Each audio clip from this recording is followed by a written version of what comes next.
아무리 관계가 어긋나고 또 이렇게 미워하는 마음, 참 이렇게 용서를 잘 못하겠는 이런 마음을 갖고 있는다 할지라도 이렇게 믿지 않는 사람들은요, 그냥 이렇게 포장마차 가서 소주 한 잔 마시면 다 해결된다고 합니다. 한번 들어보셨지요? 원수같이 지내는 사람도요, 그냥 이렇게 막 어울려가지고 그냥 막 소주 한 잔 하자 이러면서 포장마차 가면 그 모든 문제가 다 해결이 되고 다 관계가 회복된다는 거예요. 그런데 예수 믿는 사람들은, 예수님을 섬기고 믿는 사람들은 한번 틀어지면요, 천국 가서도 원수처럼 여긴다는 말이 있습니다. 물론 제가 뒷부분은 조금 각색을 하였지만요, 그만큼 이렇게 한번 우리 예수를 믿는데도 한번 이렇게 마음에 어긋난 사람은 잘 용서하지 않는 것이 그리스도인들, 예수님을 섬기는 사람들, 바로 우리들입니다. 이 말을 그냥 단지 우스갯소리로 넘길 수 없는 이유는요, 실제로 그렇기 때문입니다. 실제로 교회 안에 많은 사람들이, 다른 사람들, 함께 신앙생활을 하는 사람들이요, 조금만 이런 실수, 조금만 이렇게 마음 상함이 있으면 그게 이렇게 꺾여가지고 이게 펴지질 않는 거예요. 이렇게 마음에 들지 않는 집사, 권사, 장로, 심지어 목사도 한번 눈밖에 나면 그것으로 끝입니다. 그냥 여기에는 자비도 없고 긍휼도 없고 용서도 없습니다. 그것으로 이제 천국에서는 만나지 못할 존재로 그냥 막 못 박아 버립니다. 그냥 그 마음으로 지옥 백성을 만들어 버리는 거죠. 무서운 말입니다. 그런데 참 아이러니하지 않습니까? 우리가 믿는 예수님은 사랑으로 오셨고 그 사랑을 우리가 받았는데, 정작 그 사랑을 안다고 하는 우리는 쉽게 용서하지도 사랑하지도 않는다는 것입니다. 더구나 세대가 지나면 지날수록요, 더 사랑하지 않는 것을 우리가 느끼게 됩니다. 오래된 찬송인데요, 기억하시는 분이 계신지 모르겠습니다. 사랑이 저만치가네. 또 이거 또 찬송이라 하니까 또 진짜 찬송감 같다 막 찾아보시기에 이러면 안 됩니다. 근데 가요인데요, 사랑이 저만치가네라는 가사가 있잖아요. 사랑이 이렇게 점점 멀어져 가는 것을 여러분 느끼지 않으십니까? 시간이 갈수록, 그러니까 이 세대가 가면 갈수록요, 얼마나 이렇게 강팍해지는지, 얼마나 이렇게 사랑이 메말라 가는지 여러분 느끼시지 않습니까? 아니, 사랑하는 근처에도 가지 못하고 오히려 경계하고 자신이 정한 범위 내에서만 교제하려고 하고 이렇게 그 안에서만 이렇게 뭔가를 하려고 하는데, 사랑이 없으니까 뭔가를 해도 뭔가 되지가 않는 거예요. 내 방법대로, 내가 정한 대로만, 그 사람도 그 범위 안에서만 선을 정해서 그렇게 나누려고 하는 거예요. 그러면서도 여러분, 놀라운 일이 뭔지 아십니까? 주일날 교회 오거나 목장에서 만나거나 막 교회 로비에서 만나면 그렇게 반갑게 인사할 수 없습니다. 아유, 권사님 그동안 잘 지내셨나고.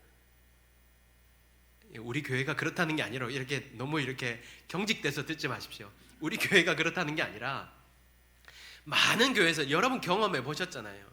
아유, 권사님, 아유, 집사님. 제 대학부 후배였던 사모님이요, 남편 목사님을 따라서 이제 미국에 건너가서 오랫도록 이렇게 살았는데요, 미국 사람들이 그렇답니다. 사람들이 이렇게 많이 모인 곳, 사람들이 이렇게 교제 폭이 이렇게 넓은 곳에서 외국 사람들, 특히 이제 미국 사람들이죠. 미국 사람들이 동양인을 만나면 그렇게 반갑게 대할 수가 없답니다. 막 인사를 하고 그동안 잘 지냈냐고 하고 막 이렇게 인사를 하는데요, 길거리에서 둘이 딱 만나면 어떻게 하는지 아십니까?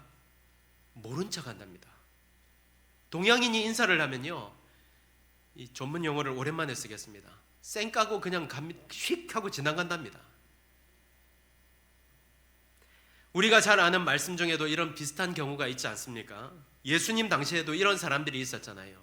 유대인들이었습니다. 유대인들도 자신의 이웃을 나름대로 규정하여서 그 범위 안에 있는 사람들과만 지내려고 하였습니다. 교제하였습니다. 그 범위를 벗어나면요, 이웃이 될 수 없는 거예요.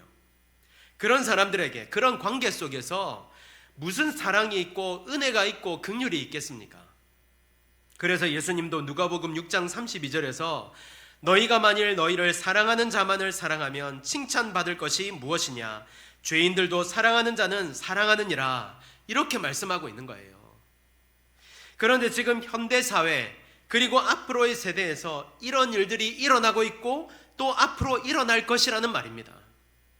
세상은 말할 것도 없고 교회 안에서도 사랑이 이렇게 점점 메말라가고 있는 것입니다. 제가 하고 싶은 말, 드리고 싶은 말이 무엇이겠습니까? 그러니까 1번, 우리 신앙생활, 우리 믿음 생활을 한번 돌아볼 수 있어야 되는 거예요. 쉽게 말해서 우리 믿는 사람들이 지금 잘못하고 있다는 것이에요. 2번, 그래서 우리는 말씀을 상고하며 말씀대로 힘써 사랑하는 자가 되어야 된다는 겁니다. 문제가 있지요. 이처럼 잘못은 알겠는데 그렇다면 어떻게 해야 우리가 과연 사랑하며 살 수 있는가? 어떻게 하면 우리가 과연 지체된 서로를 사랑할 수 있겠는가? 라는 질문을 던지게 됩니다. 그리고 이 질문은 앞으로 우리 교회가 어떻게 사역해야 하는지, 어떤 마음과 자세로 행해야 하는지를 생각해 보게 합니다. 오늘 주시는 말씀을 통해서 우리 교회가 그리스도의 사랑을 알고 실천하여 그 사랑이 흘러갈 수 있는 축복의 통로가 되는 귀한 시간이 되기를 예수님의 이름으로 축복합니다. 우리는 지난 시간에 입당 예배를 드리고 난 후에 우리에게 믿음이 있어야 된다라는 말씀을 나누었지요. 우리는 이제 요단강의 첫 발을 내딛었던 이스라엘 백성들처럼 마치 난공불락의 요새인 여리고성 앞의 백성들처럼 짐작하기도 어려운 상황 앞으로 나아가야 하는 사람들입니다. 하지만 이스라엘 백성들이 우리들에게 무엇을 가르쳐 주었습니까? 백성들이 믿음을 갖고 나아갔을 때 요단강이 갈라졌으며 여리고성이 무너졌던 것처럼 우리도 믿음을 갖고 나아갈 때 이 땅의 어두운 세력이 물러가고 주님의 역사하심, 일하심을 보게 될 것임을 믿으며 믿음으로 나아가야 한다는 사실을 함께 살펴보았습니다. 이렇게 우리에게 믿음이 있어야 합니다만 우리에게 또 한 가지 있어야 할 너무나도 중요한 것이 있는데 그것이 바로 사랑이라는 일입니다. 저는 우리나라 교회들이요, 말씀, 기도, 믿음, 전도 이런 일들에는 굉장히 열심이고 또 매우 강조하는데 이 중요한 한 가지, 사랑하는 것을 잘 가르치지 않는다고 생각합니다. 하나님은 사랑이십니다. 예수님은 우리를 사랑하셨습니다. 그래서 우리도 서로 사랑해야 합니다. 문제는 여기까지인 거예요. 여기까지. 더 나아가지 않습니다. 제가 아는 분 중에요, 부침성이 참 좋으신 분이 계신데요, 그분은 인사를 해도요 그냥 하지 않습니다. 연세 드신 분들을 만나면 아유 누님들 안녕하셨어요, 아유 형님들 그동안 잘 지내셨어요, 막 이렇게 인사를 하고 모든 사람들을 자기 친척으로 만드는 놀라운 능력을 가진 분이 계세요. 그런데 그분이 정말 인사처럼 그분들을 누님과 형님으로 섬기며 모실까요? 그렇지 않더라고요. 딱 거기까지인 겁니다. 여러분, 우리가 지금 말씀대로 바르게 사랑하고 섬기며 살고 있습니까? 예수님이 가르쳐 주신 대로 오늘 말씀대로 사랑하면서 사역하고 계십니까? 고린도전서 13장을 먼저 보고 시작할까요? 1절에서 3절까지입니다. 내가 사람의 방언과 천사의 말을 할지라도 사랑이 없으면 소리나는 구리와 울리는 꽹과리가 되고, 내가 예언하는 능력이 있어 모든 비밀과 모든 지식을 알고 또 산을 옮길 만한 모든 믿음이 있을지라도 사랑이 없으면 내가 아무것도 아니요 내가 내게 있는 모든 것으로 구제하고 또 내 몸을 불사르게 내줄지라도 사랑이 없으면 내게 아무 유익이 없느니라. 한마디로 뭡니까? 사랑 없으면 아무것도 아니라는 것입니다. 다시 말해서 그래서 우리에게 사랑이 있어야 된다고 말씀하는 거예요. 그래서 이제 우리가 앞으로 우리 교회가 해야 되는 모든 사역 가운데 정말로 성령의 능력과 은혜가 막 부어지고, 그래서 수많은 사람들이 주님께로 나오고, 그래서 주님의 사역을 힘있게 감당하는 교회가 된다 한들, 중요한 예수님의 사랑이 없다면 그것은 아무런 소용이 없다는 것을 말씀해 주고 있는 것입니다. 그래서 오늘 우리가 이 말씀이요, 우리들을 깨우치는 것은 사랑하는 일에, 서로 사랑하는 일에 우리 교회가 힘써야 한다는 사실을 말씀하고 있는 것입니다. 여러분, 서로 한번 돌아볼까요? 옆에 한번 쳐다보실까요? 네, 저절로 인사하시는데 너무 감사합니다. 저절로 뭐라고 인사하시는지 모르겠지만 어쨌든 인사하시는데 너무 감사합니다. 여기는 인사 안 합니까? 이 중간은 인사하시네, 여기는 인사 안 해. 예. 여러분, 그런데요, 사실 저만 보더라도 이런 말씀을 사실 나눌 자격이 없습니다. 제 안에 사랑하지 못하는 사람이 있을까요, 없을까요? 예. 살짝 기분이 나쁘지만 맞습니다. 예. 여러분 생각하시는 대로 저도 사랑하지 못하고 용납하지 못하는 사람이 있습니다. 애를 쓰고 정말 애를 쓰고, 때로는 하나님께서 긍휼한 마음을 부어주셔서 사랑하려고 노력하지만 그때뿐이지 잘 안 됩니다. 여러분도 그렇지 않습니까? 어떻게 해도 도무지 용서하지 못할 사람이 있지요. 그 정도는 아닙니까? 어쨌든 용납이 힘들고 사랑하기 힘든 분들이 있잖아요. 있습니다. 사람마다 그런 사람이 없을 수 없어요. 제가 예전 교회에서 청년부를 어려움 가운데 몰아넣고 영혼들을 품지 않는 정죄만을 하려고 하는 사람들을 보면서 얼마나 마음이 상했는지 모릅니다. 제가 저녁마다 기도실에 가서 기도하면서 정말 몸부림을 치며 기도했는데요, 그렇게 만든 사람들이 용서가 안 되고 용납이 안 되더라고요. 그런데 이런 미움의 마음이 자리 잡으니까 이게 나중에는 이 마음이 저를 사로잡더라고요. 제 안에 미움이 가득하게 된 것입니다. 여러분, 미운 마음이 우리 마음 가운데 가득 차면 제일 괴로운 것이 누군지 아십니까? 네, 바로 제 자신이었습니다. 너무너무 미운데 너무너무 고통스러운 거예요. 그러던 어느 날 기도를 하고 있는데 하나님께서 이런 마음을 주셨습니다. 그래도 네 형제 아니냐, 이런 마음을 주시는데 제가 얼마나 마음에 북받쳤던지요, 마음으로 소리치면서 대답했습니다. 걔가 왜 내 형제입니까? 그렇게 했습니다. 부끄럽지만 사실입니다. 형제라는 사실을 부인하고 싶더라고요. 형제 안 하고 싶더라고요. 왜냐하면 형제하면 사랑해야 되잖아요. 여러분도 이런 경험이 있지 않으십니까? 용서해야 되는데, 사랑해야 되는데, 품어야 되는데 안 될 뿐만 아니라 속에서 미움이 올라와서 마음을 가득 채운 적은 없습니까? 그래서 내리게 되는 결론이 무엇입니까? 사랑할 수 없다. 맞습니다. 이게 맞는 겁니다. 사랑할 수 없지요.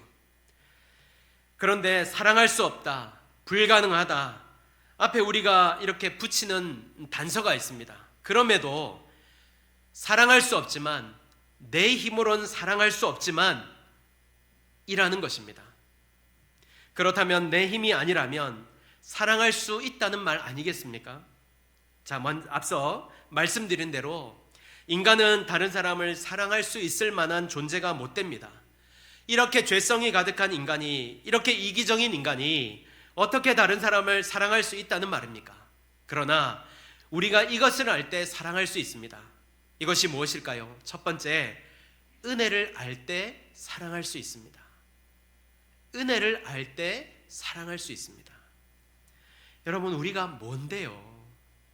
우리가 어떤 존재입니까? 우리가 뭔데 사랑한다, 만다 이런 말을 할 수 있습니까? 우리는 죽을 수밖에 없는 죄인이었습니다. 벌레보다 못한 존재, 그대로 놔두면 죄 가운데 빠져 살다가 죽을 수밖에 없는 그런 죄인, 존재였습니다. 그런 존재를 어느 날 찾아오셔서 찢기시고 씻기시고 회복시키셔서 구원이라는 큰 선물을 허락하여 주셨습니다. 그것도 모자라 아들, 딸로 삼아 주셨습니다. 자기 아들을 십자가에 달려 죽게 만든 죄인들을 모두 다 용서하여 주시고 자녀를 삼아 주신 것입니다. 이게 뭡니까? 하나님의 사랑입니다. 우리는 이 놀라운 사랑의 은혜를 받은 자들입니다. 이 은혜를 아는 사람이 사랑할 수 없다고요? 어떤 사람들은 아예 결론을 내놓고 나는 죽어도 그 사람은 사랑할 수 없다라고 말하는 사람들이 있습니다. 아예 마음에 결단을 하고 사랑하지 않겠노라고 다짐하고 선포하는 사람들이 있습니다. 그러나 우리가 십자가의 사랑을 안다면 어떻게 미워하는 사람을 사랑하지 못할 수 있겠습니까? 십자가의 그 은혜를 아는 우리가 어떻게 그렇게 결단을 하고 다짐을 하며 사랑하지 않을 수 있겠습니까? 여러분, 결코 잊지 마십시오. 우리는 은혜 받을 자격이 없는 자임에도 불구하고 하나님의 놀라운 은혜를, 한량없는 은혜를 받은 자들입니다. 그 은혜를 받은 우리가, 그 놀라운 사랑을 경험한 우리가 사랑하는 것이 마땅한 것입니다. 요한일서 4장 11절에 사랑하는 자들아 하나님이 이같이 우리를 사랑하셨은즉 우리도 서로 사랑하는 것이 마땅하도다. 이같이 사랑하셨은즉, 이 가치가 뭡니까? 10절에 사랑은 여기 있으니 우리가 하나님을 사랑한 것이 아니요 하나님이 우리를 사랑하사 우리 죄를 속하기 위하여 화목 제물로 그 아들을 보내셨습니다. 오늘 본문에도 내가 너희를 사랑한 것 같이 사랑하라고 말씀하시잖아요. 우리 주님이 우리를 어떻게 사랑했는데요? 자신을 내어주시기까지, 자신의 아들을 나무에 거시기까지 사랑하셨습니다. 그러니까 예수님을 십자가에 달리게 하시기까지 사랑하신 그 사랑으로 우리를 사랑하셨으니 우리도 서로 사랑하는 것이 마땅하다는 말씀인 것입니다. 그러므로 여러분, 하나님의 은혜를 안다면, 하나님의 은혜를 아는 우리는 사랑하기에 힘쓰게 되시기를 간절히 바랍니다. 서로 사랑하는 것이 마땅하도다라는 말씀을 우리에게 주신 것으로 믿음으로 받으며 사랑하기에 힘쓰는 저와 여러분이 다 되어주시기를 간절히 바랍니다. 그럴 때 은혜 가운데 주님의 풍성한 사랑이 우리 가운데 넘쳐나게 될 줄 믿습니다. 두 번째, 희생할 때 사랑할 수 있습니다. 희생할 때 사랑할 수 있어요. 우리는 입술로는 사랑한다는 고백을 잘 하는데 정작 상대방을 위해 내 시간, 물질, 마음 등을 내놓기는 싫어합니다. 물론 여러분, 우리 교회는요 그런 모습이 안 보여서 저는 참 감사합니다. 저는 지금까지 여러분이 그냥 입술로 사랑한다가 아니라 정말 여러분의 물질과 또 시간과 마음을 내어놓으면서 이렇게 서로를 향해서 마음을 나누는 것을 저는 충분히 보았습니다. 제가 지난번에도 말씀드렸지만 이런 마음이, 이런 우리의 행위가 자꾸만 이렇게 우리 후손 때, 우리 다음 세대에도 계속 전달되어서 이렇게 서로 사랑하고 섬기며 시간을 내어 마음을 내어 이렇게 섬기는 일들이 계속 되어지기를 예수님의 이름으로 축복합니다. 그러면요 그 사랑이 우리 교회 안에 더욱 풍성해지게 되는 것입니다. 그런데요 이렇게 싫어하는 사람들이 많이 있다는 거예요. 많은 교회에서들 많이 싫어하는 거예요. 그러니까 딱 입술로만 사랑하는 것입니다. 딱 입술로만. 그러면 어떻게 됩니까? 교회 안에 사랑이 메말라가는 거예요. 메말라가는 거예요. 여러분, 교회마다 뭐라고 합니까? 아유, 교회는 사랑이 없어. 여러분 보십시오. 세상에도 사랑이 없다 그러고 교회 안에도 사랑이 없다고. 그러면 도대체 사랑을 어디서 찾아야 된단 말입니까? 이것을 아셔야 됩니다. 우리의 희생과 헌신 없이는 상대방을 결코 사랑할 수 없습니다. 어떤 모양으로든 어떤 방식으로든 그 사람을 위해 자신의 것을 내어놓을 때 그를 향한 마음을 가질 수 있고 사랑할 수 있게 되는 것입니다. 오늘 예수님께서도 이렇게 말씀하셨습니다. 내가 너희를 사랑한 것 같이. 우리 주님이 우리를 어떻게 사랑하셨는데요? 자신의 몸을 희생해 가면서 버리면서까지 우리를 사랑하지 않으셨습니까? 예수님이 십자가에 달리기 전에는 어땠습니까? 아침부터 저녁까지 일일이 상처나고 아파하는 자, 위로가 필요한 자를 위로하셨습니다. 자기 시간을 갖기가 어려울 정도로 주님이 필요한 자들을 위해서 기꺼이 자신을 내어주셨습니다. 그러니까 이게 무슨 말입니까? 내가 그렇게 한 것처럼 너희도 헌신하며 희생하며 사랑하라는 말씀을 주고 있는 것입니다. 여러분, 하나님께서 앞으로 우리 교회에 영혼들을 보내주실 것입니다. 많이 올 수도 있고 적게 올 수도 있겠지요. 그것과는 상관없이 그때 우리에게 있어야 할 것이 무엇입니까? 희생해야 합니다. 헌신해야 돼요. 그래야 사랑할 수 있고요. 그래야 그 영혼이 주님의 사랑을 알고 회복함을 누리게 되는 것입니다. 그리고 그렇게 할 때 우리 교회에 주님의 사랑이 얼마나 풍성해지는지를 경험할 수 있게 되는 것입니다. 저와 여러분 모두가 예수님처럼 희생하고 헌신하여 사랑하기에 힘쓰는 성도가 되시기를 다시 한번 간절히 부탁드립니다. 그래서 우리 교회 가운데 주님의 사랑이 풍성하게 되기를 예수님의 이름으로 축복합니다. 세 번째는 우리가 주님의 제자이기 때문에 사랑해야 됩니다. 우리가 주님의 제자잖아요. 다시 말해서 나의 정체성을 분명히 알 때 사랑할 수 있는 것입니다. 제자의 본분이 무엇입니까? 스승을 따라가는 것입니다. 그가 행한 대로, 그가 가르치신 대로 우리가 그저 따라가는 것입니다. 우리 주님이 이 땅에서 우리에게 무엇을 보여주셨습니까? 아니, 지금까지 우리에게 보여주고 있는 것이 무엇입니까?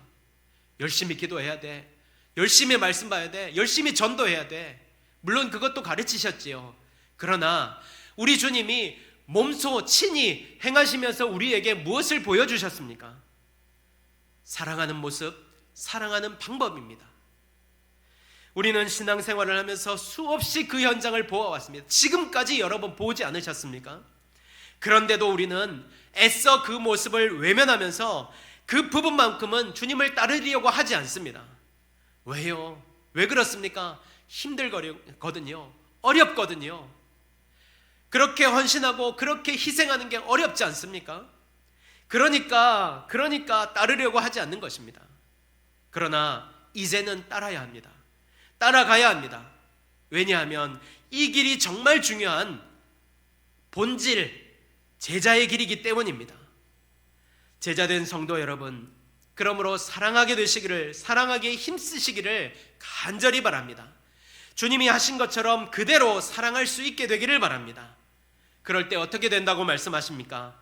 너희가 서로 사랑하면 이로써 모든 사람이 너희가 내 제자인 줄 알리라. 그러니까 우리가 아무리 제자라고 떠들어도 소용이 없다는 말입니다. 진정으로 우리가 마음을 다해 사랑할 때 그들이, 세상이 우리가 주님의 제자라는 것을 알게 된다는 말입니다. 저와 여러분 모두가 서로 사랑함으로 제자됨을 드러내며 주님의 진짜 제자의 길을, 정말로 참된 제자의 길을 가는 저와 여러분이 다 되어주시기를 간절히 바랍니다. 결론의 말씀을 드립니다. 사도 요한이 제자들에게 이렇게 설교를 할 때 항상 주제가 똑같다고 합니다. 똑같았다고 해요. 그게 뭔 줄 아십니까? 사랑이었습니다. 사랑해야 된다. 너희도 사랑해야 된다. 주님이 그것을 가르치셨다. 이렇게 막 가르쳤다는 거예요. 오늘도 사랑에 대해, 내일도 사랑에 대해 계속 똑같은 말을 반복하고 또 반복했다는 거예요. 그러니까 여러분도 그렇지 않으세요? 제가 만약에 똑같은 설교를 계속해서 한다면 저한테 찾아오시지 않겠습니까? 좀 다른 설교 좀 해달라고 그렇지 않으시겠어요? 물론 여러분은 모든 말씀, 어떤 말씀을 들어도 다 받으시는 성숙한 그리스도인들이시지만, 그런데 이렇게 막 요한이 계속해서 똑같은 사랑에 대한 설교를 하니까 듣다가 제자들이 이제 드디어 안 되겠다 싶어서 이제 찾아 나선 거예요. 찾아서 요한에게 찾아가서 이렇게 얘기를 했습니다. 스승님, 이제는 사랑에 대한 설교 말고 다른 설교 좀 해주십시오. 이제는 저희가 충분히 알아들었으니까 다른 설교 좀 해주십시오. 그렇게 얘기를 하니까 요한이 이렇게 말했다고 합니다. 나도 안다. 그러나 이것이 가장 중요한 것이기 때문에 계속해서 설교를 하는 것이다. 저는 주님의 사랑의 능력을 믿습니다. 그리고 주님의 사랑이 흘러갈 때 어떤 일이 일어날지를 기대하고 믿음의 눈으로 바라봅니다. 저는 주님께서 우리 교회를 세우신 목적 가운데 서로 사랑해야 하는 하나님의 뜻이 있는 줄 믿습니다. 그래서 저는 우리 교회가 정말로 서로 사랑하고 섬기며 헌신함으로 말미암아 사랑으로 말미암은 능력, 그 은혜가 흘러 넘치게 되기를 간절히 바랍니다.